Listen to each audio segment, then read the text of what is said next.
Welcome everyone once more to our Institute Encounters, in which we interview the very interesting guests who are brought to speak here at Texas Tech under the aegis of the Institute for the Study of Western Civilization. Our guest today is Professor Tonio Andrade of Emory University, a very interesting scholar who does something that of a kind that much more should be done. That is to say, he compares the East and the West. He compares Western civilization and, in this case, Chinese civilization with respect to military history.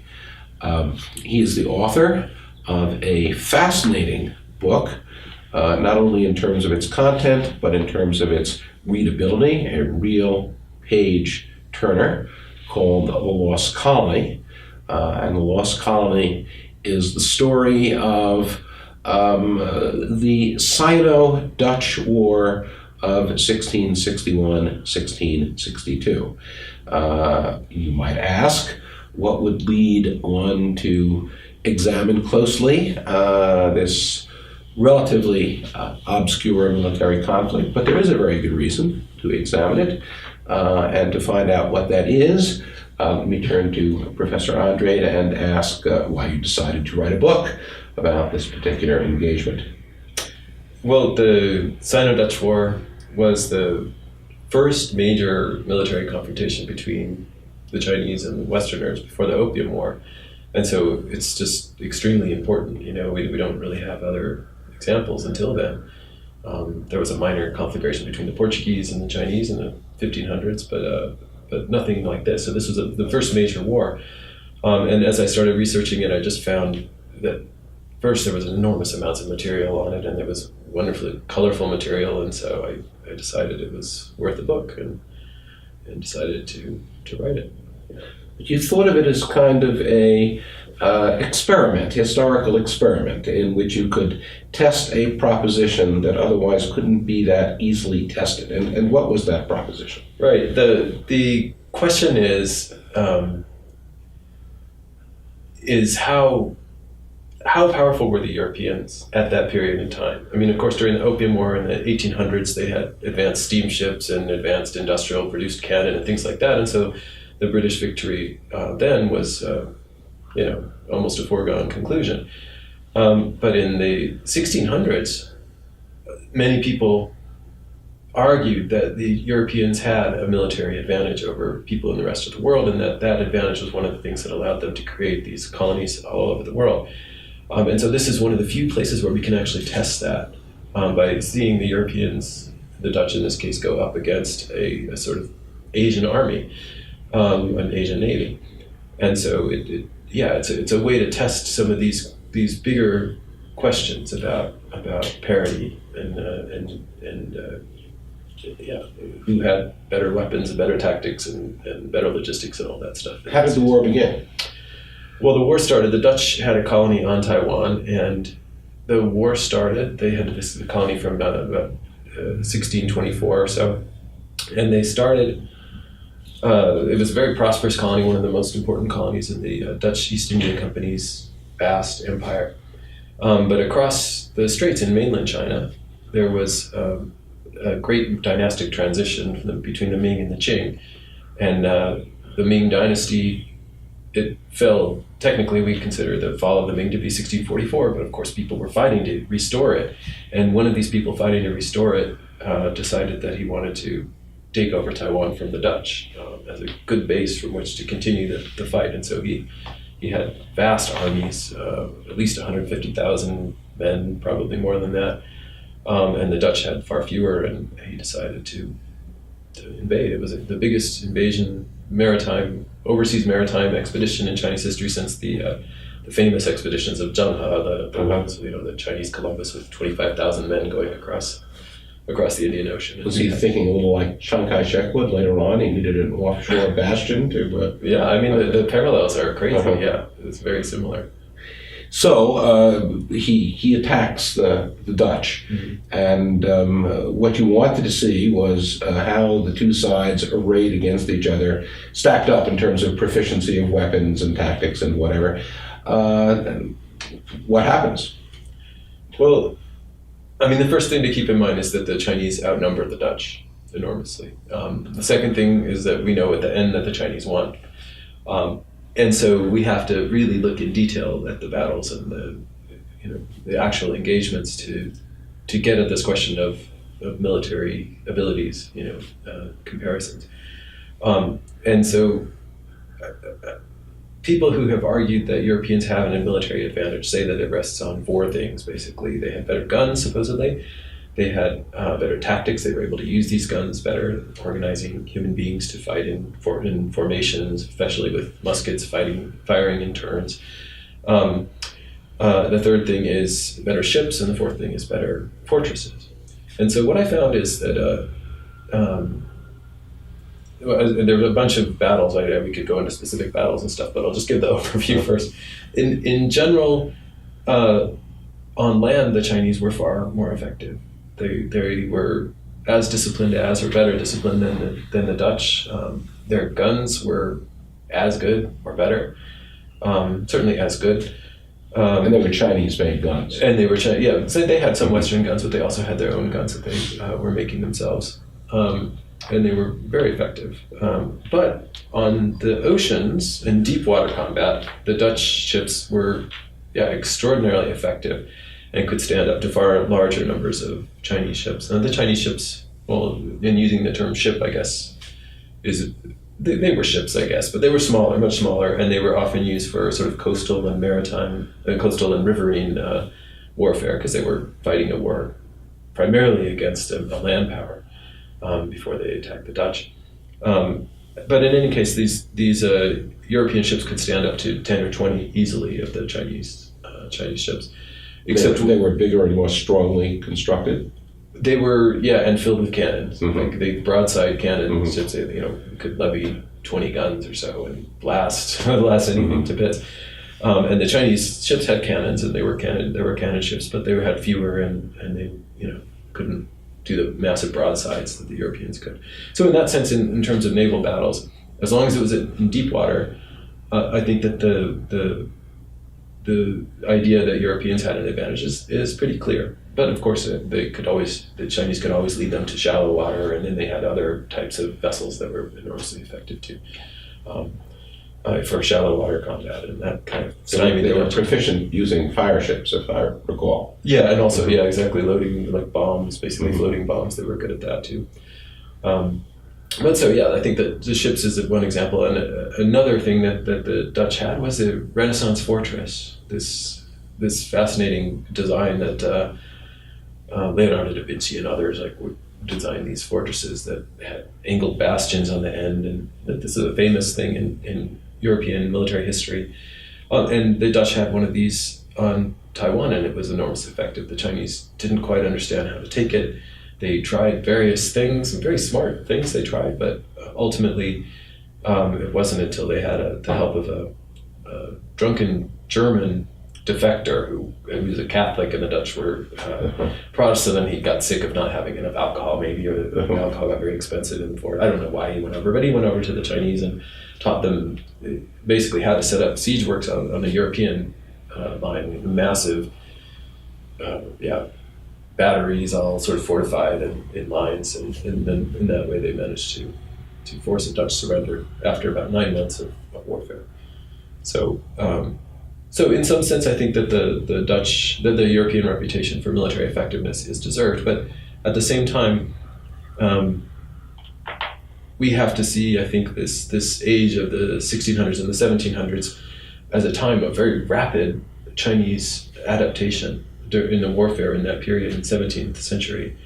They were making enormous strides. We can't think of China as a kind of static place at all. That comes a bit later, militarily static. They were static later, but not during this very dynamic period. So these findings, even though they're quite nuanced and they look at different dimensions of the conflict and make different judgments with respect to them, nonetheless, sort of fly in the face of a lot of the understandings, even among military historians, about the relative proficiencies and technological effectiveness of the East and West. What's been the reception of the book? Well, generally, people have been pretty positive about it. Yeah, I mean, most reviews have been quite good, and I think most gratifying for me is that people who might not have normally read about this sort of thing, a lot of people have picked up the book and found it interesting. I mean, I tried to write it in a way that was fun, because it was the sources are so great. There's so many great characters, gay pirates and things like that. That it was so fun to write. So I'm glad that people are picking it up. Yeah, but in terms of critical reception, really, I think that the general conclusions are accepted. Some people have said that I overrate the Chinese. One guy in particular said that, but then he didn't read the Chinese sources, so I don't know that he can really make that case.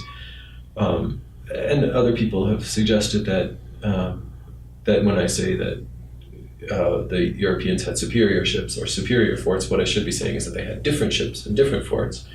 And there's a case to be made for that, but I do think that in certain cases, like, you can really compare, when it comes to warfare. When Dutch ships were able to single-handedly, or single-shippedly, I guess you could say, single-shippedly take on vast numbers of other ships, that you can talk about superiority in these terms. And the fortress, I think, definitely deserves They were also able to sail into the wind. Yes, this is another thing I didn't say. Yeah, it's a very interesting thing that they had rigging that allowed them to sail much closer to the wind than the Chinese junks, which makes sense because the Chinese junks were designed to sail with the monsoon. It's very predictable wind patterns, and you just went one way one season, went back the other way the other season, and in the Atlantic, which the Dutch had to get through the very difficult Atlantic. Half of a Dutch voyage to all the way to the East Indies was spent in the Atlantic. It was a very difficult ocean, and you had to be able to sail all sorts of different conditions. And so anyway, the Chinese commander is surprised when the Dutch relief fleet shows up, even though it's sailing into contrary winds. Exactly. Yeah. Well, the Dutch managed to send word. The Chinese general, the Chinese commander, timed his invasion so that it would happen in the spring, just after the monsoon winds changed from a northern wind that would allow you to go south to where the Dutch had their main port, to the very far south, right, to their main center besides Taiwan in Java. He timed it so that he thought that they wouldn't be able to send words because the contrary winds would be coming.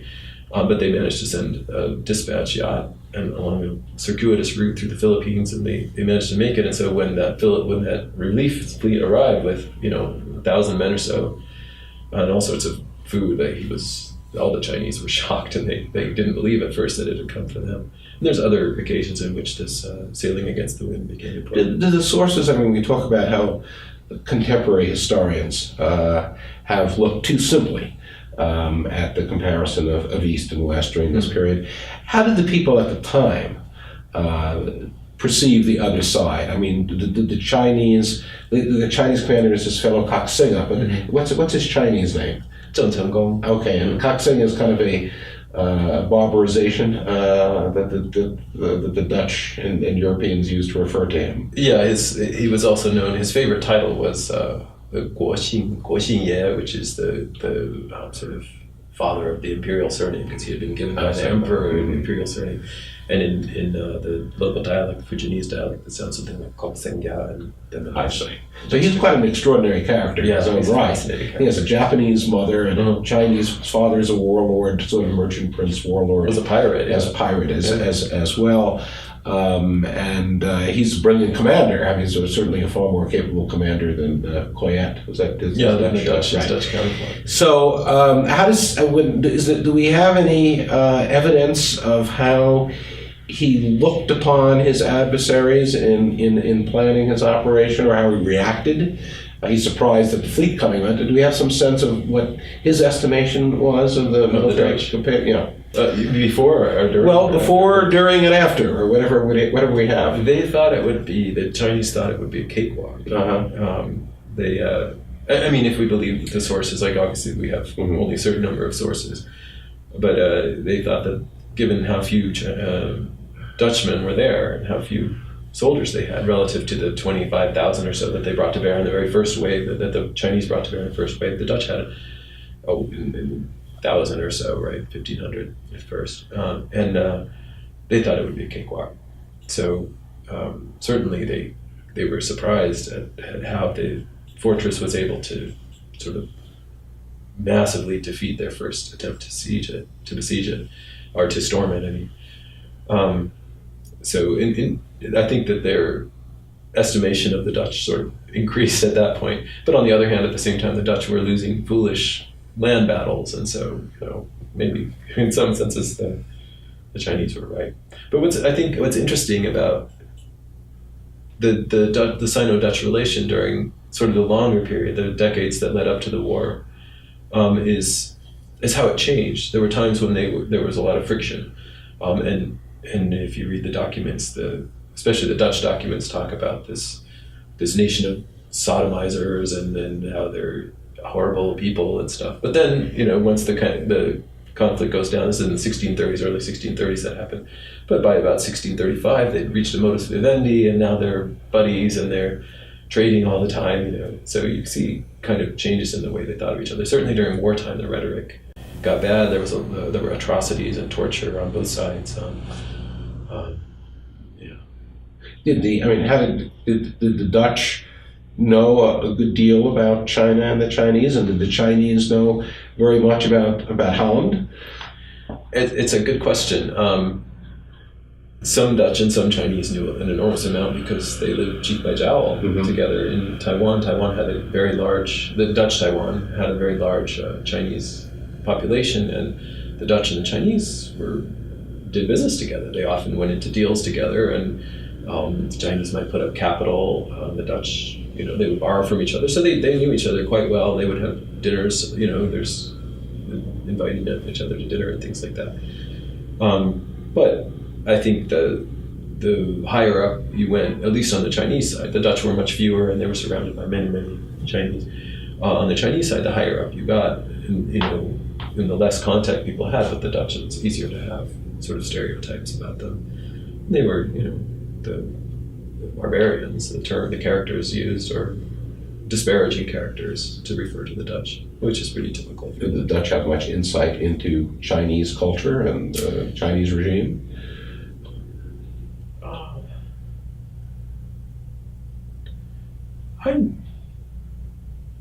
I'm not sure how to answer that. They weren't clueless by any means. At certain times they didn't understand things. They didn't understand some basic ideas about the way that the Chinese Imperium worked. On the other hand, it's hard to say if it's that they didn't understand it or if they didn't accept it, because the Chinese, they had this notion that all other peoples were, not peoples necessarily, but all other states were less important, right? We're below the emperor. There was one emperor in the world, and all other states are naturally below that, right? And that's just not a very European notion, and this kind of tension of the way that one looks at diplomacy and things. This is from the very beginning of the relation between Europe all the way through the Opium War and beyond. So it's hard to say. People have said Europeans didn't understand it. Well, maybe they understood it, but and Chinese on the other hand didn't understand Europeans. Maybe they both kind of understood, but their systems were so different there was no compatibility. Did the Dutch feel confident when they knew the attack was coming, or did they feel that this was going to be a struggle? No, they knew that it was, when they saw the ships, an ocean of masts, a forest of masts on the ocean, they were quite worried because they knew that was big. But on the other hand, they also knew when Zhang Qianggong began to set up his initial storming of the fortress, they weren't terrible. They were worried, obviously, but they also saw that there were some weaknesses, that it wasn't the way that you act to take a fortress like this.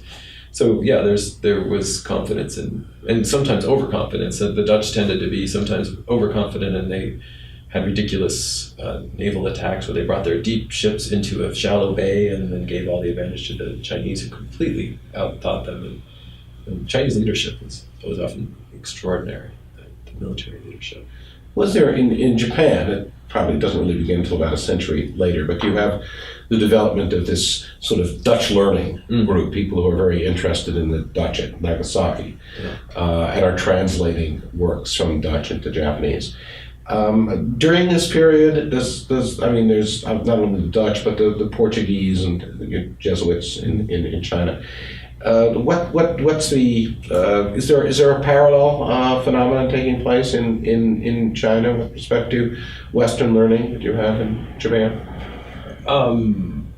Yeah, I mean, through the Jesuits, there's a lot of stuff going on, especially in the middle of the late Ming period, in the early Qing period. So the 1600s, late 1600s, and through this middle of the 1600s, even actually till fairly late in the 1600s, there's the Chinese regimes of various types are pretty good about importing Western ideas and calendrical reforms based on modern Galilean astronomy.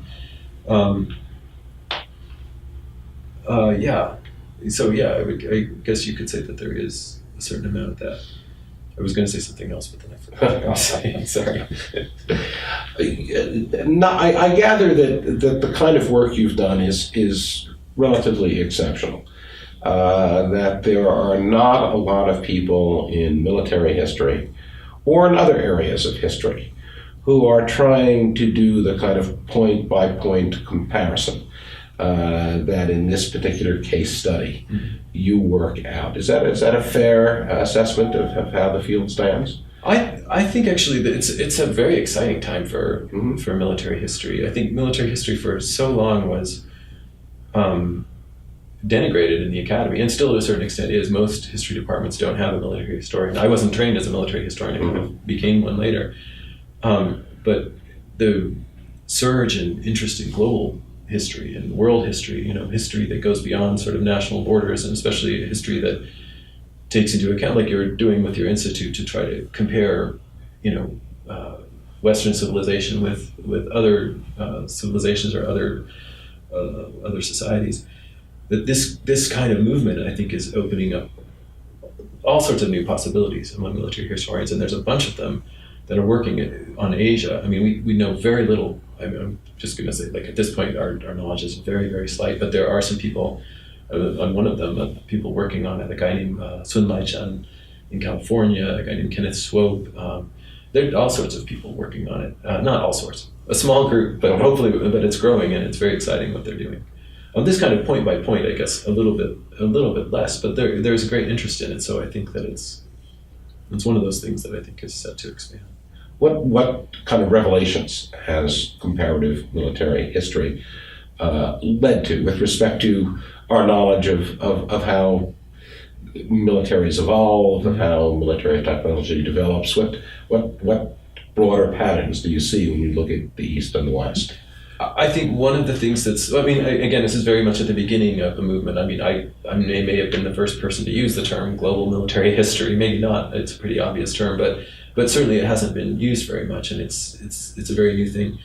But I think one of the things is we have this narrative, this model of Western history, in which the West is very dynamic, right? The idea is that after about 1500 or so, the West was surging ahead, and depending on who you read, there's an idea that Asia was stagnant or was much less dynamic. And I think one of the things that these people are showing in this new work, my work included, is that the dynamism in the East was much more than we thought. There were a lot of developments that were happening that we wouldn't have really known about until we really started to study these things. I'm working on a book now about that really compares Chinese to Western military developments, focusing on the gun, called the Gunpowder Age, that's looking at this, but other people are doing this stuff too. And it turns out that if you kind of compare what we thought about was unique to Europe, we find a lot of analogs elsewhere. And so I think that sense that there's much more dynamism going on, that the world, in a way, many different parts of the world are developing in rather similar ways. There's a guy named Victor Lieberman. He doesn't work on military stuff altogether, but he's in Michigan now, and he's written this wonderful book called Strange Parallels. And he's looking at demographics and all sorts of other things, commerce, And he finds in this just magisterial, like 2-volume thing, that there's all sorts of developments happening in parallel. These strange parallels are happening throughout the world. What period does that cover?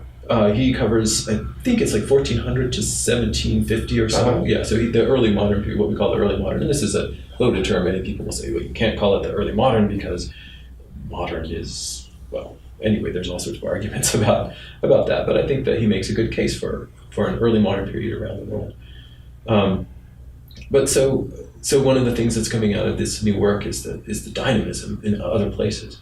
The other thing that I think is just starting to emerge and will take some time is to understand what really was unique about the West, because there's a tendency among world historians to say that, until around 1800, China, developed parts of Asia, and developed parts of Europe were developing along very similar lines. And this goes against our sort of deep model, or older model, traditional model that says that Europe diverged quite early because of science and representative government and the Renaissance and things like that. And so there's this tendency among world historians to say that that wasn't the case, and that the divergence came late, around 1800, and Europe maybe wasn't so unique until later. And I think that the military developments allow us to see to what extent Europe was unusual and was unique in that period. The ship and the Renaissance fortress are some, but also certain developments in gun technology, and basically by rigorously comparing developments in Europe with this so far relatively unexamined mass of the world, we can really start to understand what made Europe unique, and it's really exciting because there were things that were unique and exciting and interesting about Europe that maybe are part of that traditional model, but that we couldn't really appreciate it. And if we look at military technology, what might those be? Well, in terms of military technology, we were just talking to a gentleman who assumed, I think, as many of us have, that the Chinese invented gunpowder, but they used it for fireworks. I mean, this is a very common thing that I was taught in my school, and they didn't use it in weapons. And what we find when we look is that they were using it in weapons right away. Like, they're humans, they're fighting other people, and that these weapons, so they had a lead for 500 years or so. They had the best gunpowder weapons in the world, and the first. And when I say Chinese, they were Chinese and their neighbors who were constantly fighting in this period in the 900s. And this sense of dynamism, I think. But then at a certain point, Europe did start to diverge. And so the question is when and why and how. And I have some theories about that, which I'll be talking about in my talk and writing about in my book, and we can talk about it here too, if you like. The gentleman you referred to as Lieberman, his name is? Who's written the book? Strange Parallels. Strange Parallels. Yeah, Victor Lieberman. So he's sort of arguing that all of humanity was kind of advancing along a broad front for several centuries, and you can see this around the world. Well, of course, you're not him, but I'm interested. What does he think counts for that aspect of the kind of uniformity of advance? That's one of the interesting things. And let me say, when he says, to say a little clearer what he says, he doesn't say that everyone was, but he's developed areas, so urbanized cores, right? I think you could consider urbanized cores. And he looks at various places: Southeast Asia, Western Europe, Eastern Asia. He doesn't look so much at West Asia, but probably his conclusions would work there too.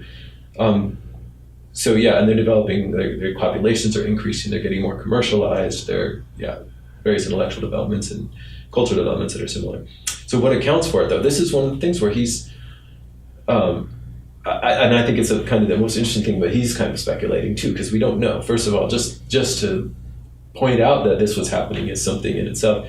But why? One possibility is for some of these parallels and why developments kind of go in parallel is climate. It seems that climate is a very important driver of all sorts of things. When we civilized humans, right, living in our groups, we are very, very caught up and tied up in the natural environment. And so when the climate cools or warms, as it has through history, big effects can be seen. States fall when solar radiation decreases because of volcanoes or solar cycle changes, and we see those parallels throughout. But another thing he says, which I think is just fascinating, and is also something that can raise questions among people who think that everything should be. Well, I won't go into that. We can maybe edit that part out. But one of the things he says is that there's a sort of steady accretion of knowledge. I mean, human knowledge and culture is cumulative as long as you keep it up and write about it, right? And bureaucratic techniques and administrative techniques, each time a state fails, the traditions, the institutions, the practices can go on to fertilize the next one. And so we human beings get, in a way, better at keeping states together, because he's really interested in the cohesion and fluorescence of states. So yeah, just the gradual accumulation of knowledge and practice. Reminds me a little bit of a speaker we had here last year, Ian Morris, who made the same kind of arguments. Human beings learn how to solve problems, the solutions tend to be retained and communicated, and hence you can see a general process of advance. Yeah. So sort of the same kind of overall thesis. So what are you up to now? What is your next project? Well, the book that I'm working on now is called The Gunpowder Age. And as I wrote Lost Colony, I just became fascinated by Chinese military history, which I really hadn't known much about. So how did the Chinese get so good at drill, for example, that they were able to outmaneuver the Dutch on so many occasions? How did they have this amazing tradition of leadership? And they're constantly, the Chinese sources, they're constantly citing Sun Tzu, and Art of War and other sort of ancient texts, and they're really smart, like the way that they apply this. And I just became fascinated in Chinese military history. And in the questions that I had raised in the book Lost Colony, that's just one little episode, right? So I wanted to kind of widen the scope. And so this book it's called The Gunpowder Age, and it goes from about the invention of gunpowder, 800s or 900, all the way till I just kind of arbitrarily decided that I wouldn't look at not black powder, right? So to the end of the 19th century, when black powder was replaced by smokeless powder, I just looked at the long term, comparing Europe and primarily China, but also other parts of East Asia. And that's what you'll be talking about later today. Yes, in that's your right. lecture. So take a look at the lecture as well, and we'll have